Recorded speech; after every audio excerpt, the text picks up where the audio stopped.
You know, there's something I've always found fascinating about the spiritual journey.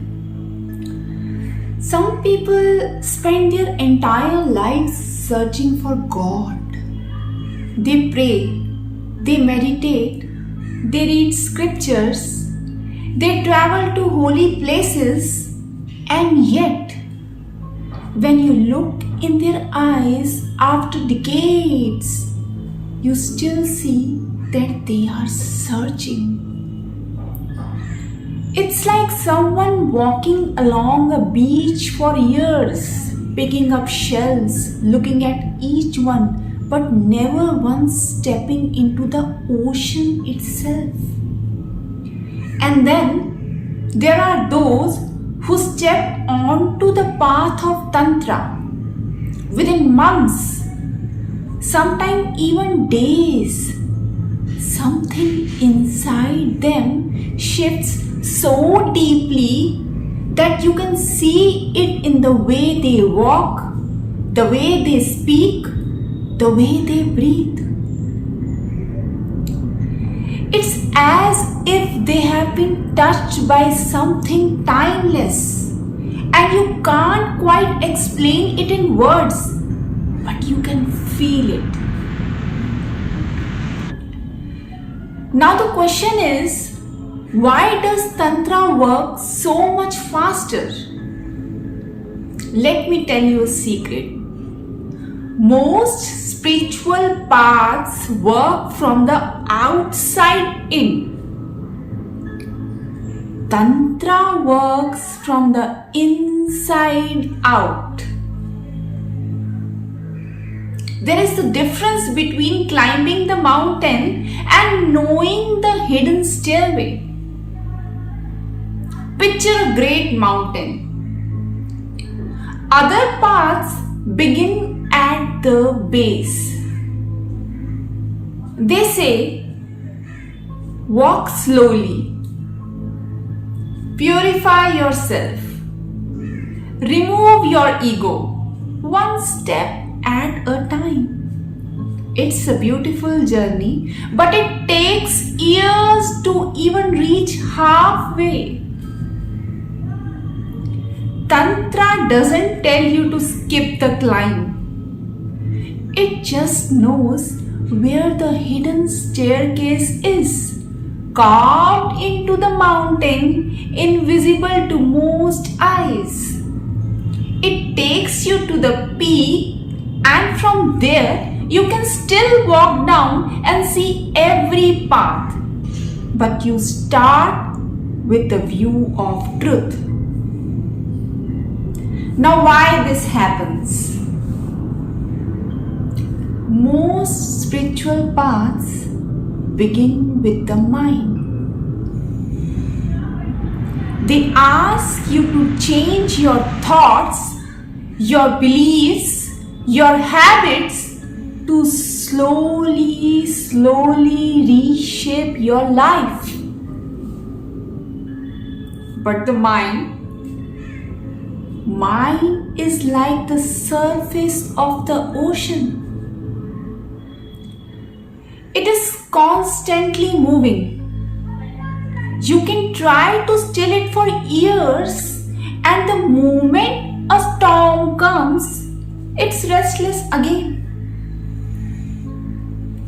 Now Tantra says, why fight the waves? Let's go deep into the ocean, where it's always still no matter what happens on the surface. That deep is your energy, your prana, your shakti. Tantra goes there first. It works directly with your life force. And when the energy changes, the mind naturally follows effortlessly. It's like watering a tree. If you water the leaves, the surface, you will work endlessly and see little change. But if you water the roots, the whole tree transforms. Let me tell you an example you can feel. I once met a seeker who had been doing meditation for over 20 years. 20 years. Every day, same practice, same discipline. He had peace, yes, but he told me, it feels like something inside me is still asleep. Like I'm walking through the life with my eyes half open. Then he met a tantric master. No long lectures, no wait for years advice, just one mantra whispered in his ear in the right way, at the right time, with the right energy. Within 6 months, his meditations had the depth of decades. Colors felt brighter. Food tasted different. When he closed his eyes, he could feel currents of light moving through him. Not because he worked harder, not because he prayed louder, but because he had been given the key to the right door. Here's the thing most people don't realize. You already are light. You already are the ocean. The divine is not something you have to travel to. It's what you already are. Most paths ask you to slowly remove the dust from a glass lamp, layer by layer, year after year. Tantra says, light the lamp fully first. When the flame is bright, the dust will burn away on its own. That's why it works so fast. It doesn't waste time fighting darkness. It simply turns on the light. But here's the catch. Tantra is not for the curious tourist. It's for the committed traveler. You know why? Because when the door opens, it opens to everything.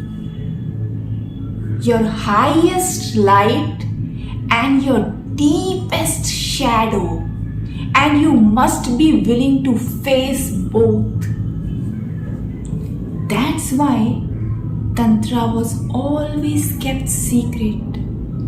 Not because it's selfish, but because if you hand a lightning bolt to someone who doesn't know how to hold it, it will burn instead of illuminate.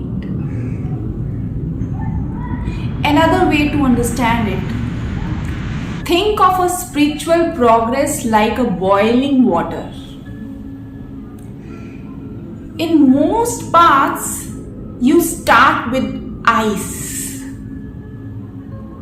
First you melt it into water, then you slowly heat it until it boils. It's a long process.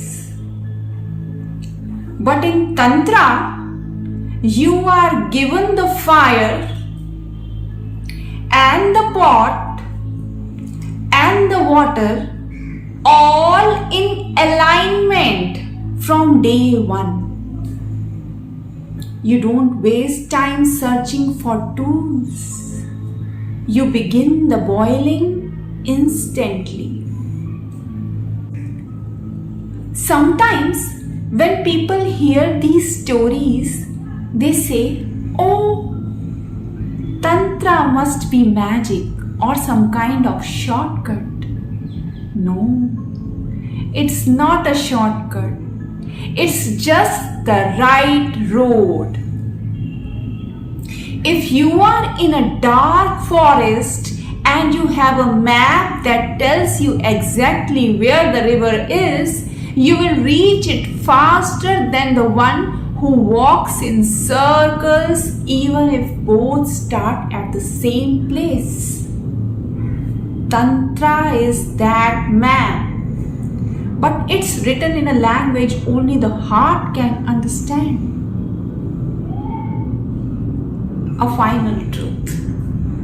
You see, this path is not about time. It's about alignment.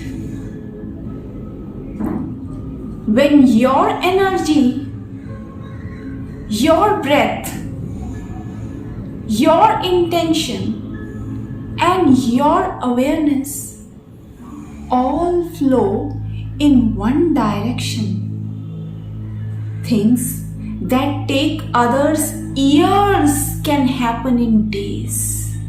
And maybe that's why, if you have been listening this far, a part of you is feeling something right now. A strange warmth in your chest, a quiet hum in your mind, a sense that some part of you has been waiting to hear this for a long time. That's not my voice. That's the lamp inside you flickering. And maybe it's telling you that the path you have been seeking has been seeking you all along.